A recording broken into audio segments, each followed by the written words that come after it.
Ini kisah pokok emas Sakura Ungu. Tahniah diucapkan kepada pasangan sejoli Tuan Radin dan Puan Nur Amira yang baru saja mendirikan rumah tangga minggu lepas pada 1 Mei 2026.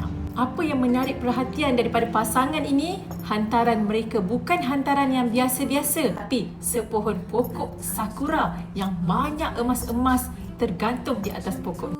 Pokok tu memang sangat-sangat cantik, bahkan bukan saja cantik tetapi sangat bernilai. Saya pun sebenarnya tak pasti berapa banyak dina kecil-kecil yang tergantung dekat pokok, mungkin antara 16 hingga 20 units small dina. Kabarnya nilai sekitar 15 ke 18 ribu ringgit. Para tetamu yang hadir ke majlis perkahwinan turut diberikan hadiah door gift untuk gold bar. Ini adalah satu contoh yang baik kepada generasi yang baru, sebab emas ni tuan-puan di masa akan datang nilainya akan terus meningkat. Kalau kita kasih bunga, kita kasih duit akan menyusut nilai, bunga pun akan layu. Tapi jika berlakunya kesusahan, kecemasan satu hari nanti, emas yang dijadikan sebagai mas kahwin ataupun hantaran ni bolehlah digadai ataupun dijual untuk bantu ketika ada saat kecemasan.